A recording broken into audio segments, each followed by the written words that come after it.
No ruffles. Now we go across to Cindy Mabi, who is live in Cape Town on the ground. Over to you, Cindy. Nandi, thanks indeed, and welcome back, everybody. If you've just joined us, this is NN7, and we're out here in Cape Town. It's a glorious day. The spirits are high. Of course, a lot of the delegates and luminaries are getting ready for the State of the Nation address. The red carpet, we have Chelsea Lotz, who will be speaking to members of Parliament, and also Keldon Ogmo. We've actually covered the entire precinct with our reporters in the breadth and width of this area. So of course now we'll go to Keldon Ogmo and get a sense of what is developing so far as we build up to SONA 2017. It's over to you, Keldon. Well, I'm here at the Grand Parade where thousands of ANC supporters have gathered here. The cultural program has already started. It's a scorching heat, Cindy, out here, but these young people are not staying behind the doors in their house. They've come here to say they want to listen to the president of this country, be it whether they support him or not, but they want to listen to him. They want to demand few things of him. Just to speak, I met this very interesting group here who's at the Grand Parade. They call themselves Activate Change Drivers, and they say they are the youth in the community who really pushes for youth to do good in the country. We'll speak to one of the media communications, Nelisa. Thank you so much for speaking to us.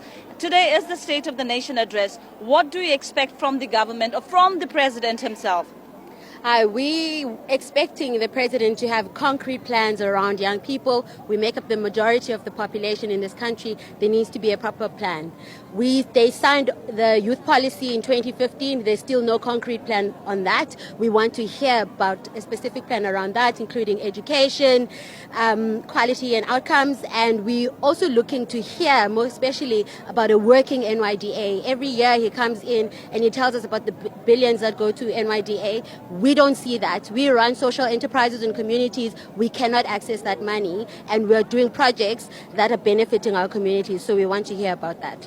As a youth, are you tired of just listening to the promises that the government make? And do you want the government to stand on their feet now and say, come, this is something I have for the youth, and we are going to do it now?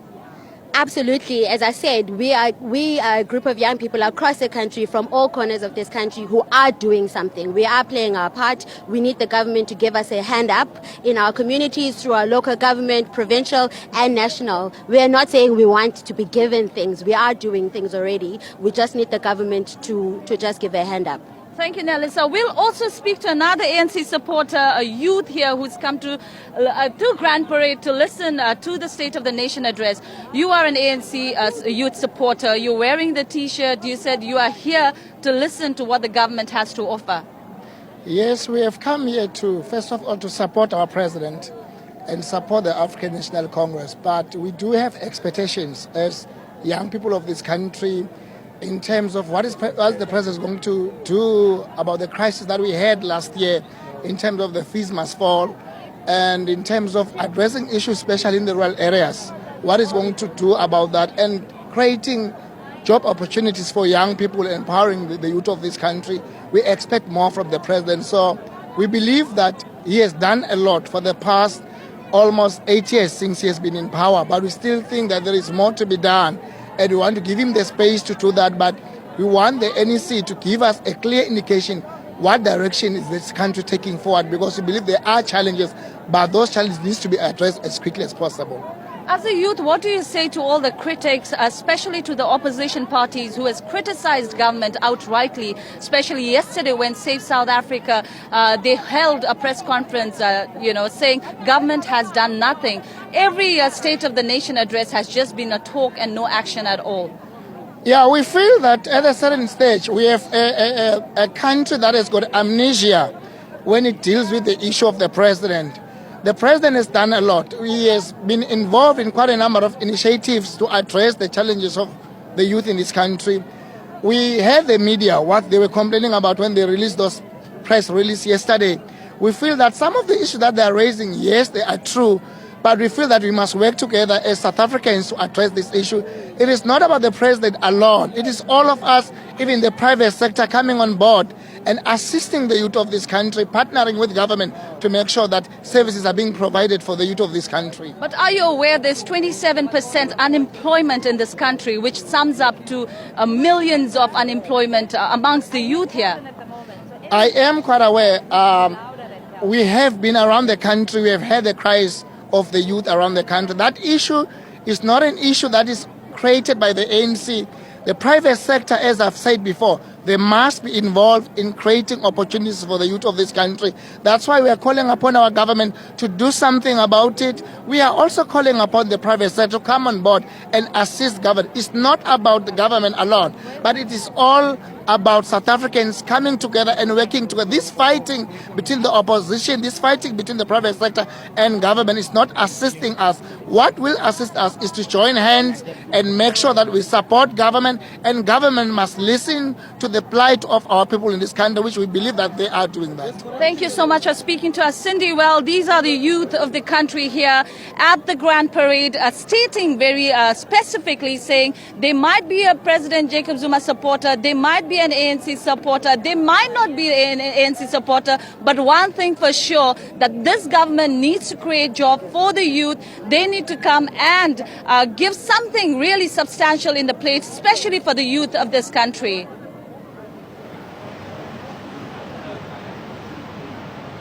Karen, thank you so much for that report and engagement with the young people in terms of what they're expecting President Jacob Zuma to start on, and also to expand on the youth policy and decisions taken at about 2 years ago to implement policies that will benefit young people in the greater economy. And as you will know, it's a hive of activity. We've been here for pretty much the whole week and setting up, going to various press conferences. So our reporters are all over the place trying to absorb all this hive of activity that is taking place as part of the SONA 2017. Longane Mguni is now standing by to give us the latest on what is going on in the periphery of the SONA 2017. Longane, over to you.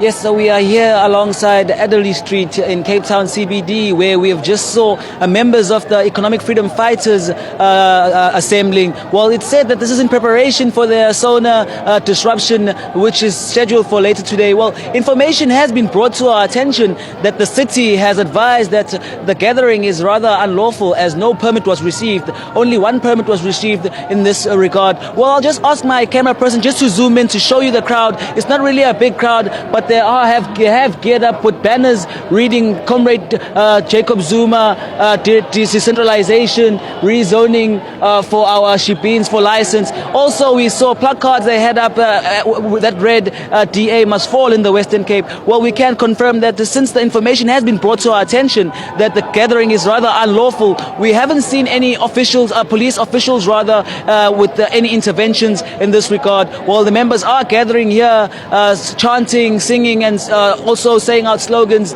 outside here, Elderly Street.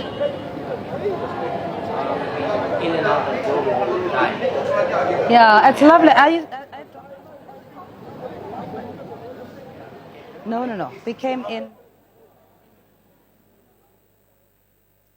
All right, thanks so much, Longane. And joining us in studio, we have the National Freedom Party, NEC member and member of Parliament, Sheikh Imam. Thanks so much for joining us. Of course, the expectations, as we heard with people in the street saying that, yes, we appreciate what we've adopted in terms of a constitution and the progress that we've made so far.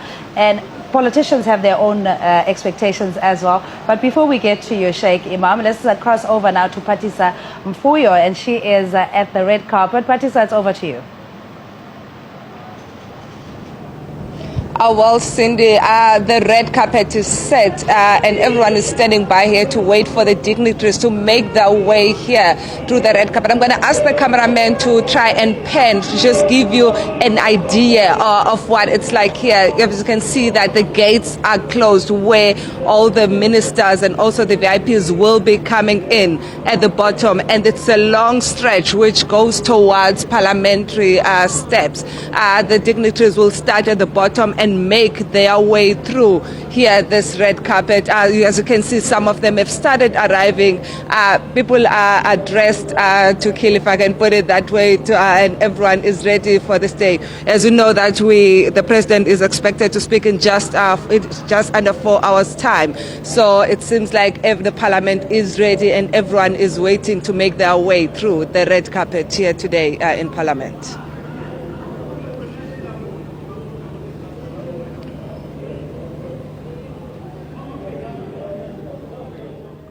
Thanks so much. As mentioned, we're joined by NEC member of the National Freedom Party, the breakaway party from the IFP, but they've really made inroads in terms of their constituency and being a contender in the various elections. They missed out on the local government elections due to some logistical issues. We're not going to go in there, though. We're going to touch on the expectations from the NFP. Mr. Sheikh Imam, thanks again for your time.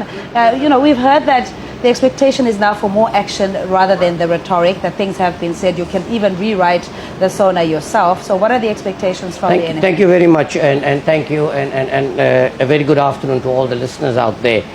Yes, I think what has happened is 23 years down the line, 23 years into democracy. I think the expectations rightfully from the people are correct. And I think the problem we're sitting with, we have fantastic policies in the country. We have a beautiful constitution, I must admit. We also admire throughout the world. I've just come back from Germany and Sweden. But I think the problem that we tend to have is the implementation and also consequences ensuring when we do not perform and we do not act. I think that is the problem. For me, I think I'm expecting and I'm hoping so from the president that there's going to be drastic changes in terms of fighting corruption in South Africa. I want him to tell us a plan that is really going to deal with it. But over and above, there are also very, very important issues. The slow pace of land reform. And I think, we know for a fact it has failed. The willing buyer, willing seller thing has failed. And I think now the time has come. South Africans, there are millions of them that are now homeless. And, when we fought for the freedom of this country, we did not just fight for a freedom of being able to have better facilities, but it included housing. It included a safe environment. We fought for better education, and that is not happening. If you see in South Africa what is happening, the latest stats, 3 people in South Africa own almost half of the wealth of the country. Now look at the inequality. So I think people have the right to complain and express their concerns, and I'm hoping that the president today is going to tell us what the people want to hear, not what politicians want to hear, but the people on the ground who have been affected. Yeah, the president also hosted a luncheon with the necessary material stakeholders, including business, and made an impassioned plea to say, come on board, let's close the inequality gap, let's work together so that we share in the prosperity and wealth of this nation. Over and above that, what more can government do to encourage the private sector sitting on loads and loads of cash and not reinvesting, whether it's because of political instability or whatever other concerns, but the transformation, or rather the inequality issue, cannot be dealt with just from a government point of view? Yes, I do agree, not only from a government, but I think government needs to enforce, because for the last 10 years at least, they have been talking to the private sector. They have been talking to businesses. What is happening? It's really not coming. It's not been effective. So I think the time has come now for us to do something about it. And I think you're going to have to enforce. Like the issue I just spoke about, the issue of land. Let's talk about the industry, about job creation in South Africa. How are you going to create the jobs when every other item is imported into South Africa and all your industries are closing? Now, the last time the president said he's going to put in an import duty. I'm saying, or NFP is saying, the import duty is not good enough. I think you should restrict the import of goods like textile and leather that we can manufacture and save those jobs. If you look at the poultry industry, already Rainbow Chickens have announced hundreds of thousands of jobs are now going to be lost. The question is, yes, you can import. Why import what you can manufacture at the expense of your people? So on the one hand, we're saying we're going to create a better life. We are talking to businesses, but you're closing the businesses down by doing that. So I think government needs to understand that you need to put the people of your country first. And that is not happening. One speaker even said what we need now is a benevolent dictator and somebody who will take the unpopular decisions to ensure, as you're saying, we protect our industry, grow our own market share here, and restrict the overflow of imports. Is that what you? I'm going to a certain extent agree with it. And I said this earlier, what we need now is the government to enforce. Because we have tried and we have failed. We've tried the land reform, it has failed. We tried to create jobs, it has failed. We tried economic development, it has failed. The situation of crime in the south, we talk about freedom. What is freedom when you can't walk anywhere? What is the freedom if you can't live freely and safely in your own home? All these issues, and even if you take an issue of crime, what is the response we get? I mean, the National Freedom Party were very explicit. Bring in the defense force, bring in the army, go into the townships and clear the criminals of the areas. What is the response? What is the outside world going to say? What is the outside world saying right now? How do we then dislodge ourselves from the stranglehold of the outside world if we indebted to the International Monetary Fund, we pretty much dictated to by the West in terms of trade, the AGOA, which is not benefiting South Africa, as you were saying, and so many other treaties that erode the wealth of this country, the material wealth, and we still have to import this at ridiculously high prices? Again, I must agree with you. What is the reason for that? South Africa has the wealth. In fact, Africa has the assets, or, can control the entire world. But what do? We have the raw material, we send it out, gets manufactured and come back and it's bought here. So can you see the problem we are sitting? And I must agree, when we say, let's put policies now in place, let's change the way we've done business before. Enforce them, ensure, and I agree with you, if you take the AGOA, the National Freedom Party and other politicians, and I must say even the ANC, vigorously at one stage opposed it. They did not want that. It was pushed down our throat. Certain political parties were pushing it because of commercialization. It's all about money, and it's all at the expense of the people. Eventually, because we were dictated through by the United States of Africa, we were forced into it. Remember, the Minister of Health even questioned the quality of the poultry that was being imported. Eventually, they had to downgrade and accept this thing. And now it is not at a cheaper price. It's not benefiting our people.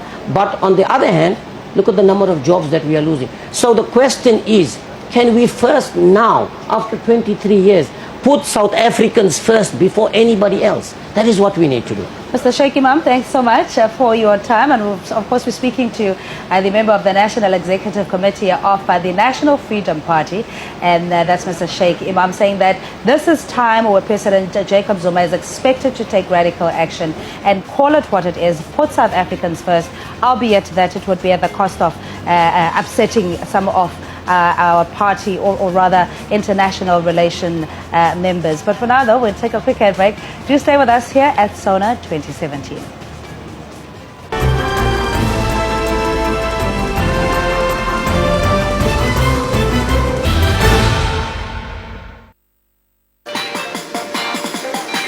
Seven billion people, one planet, one global village. World Roundup. Your news from around the world, right here on ANN 7.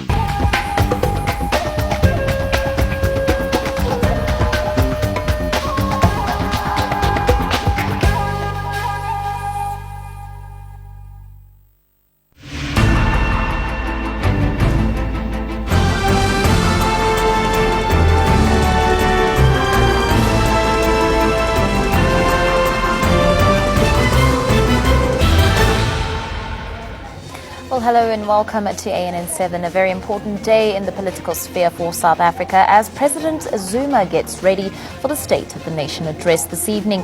For now, though, let's have a look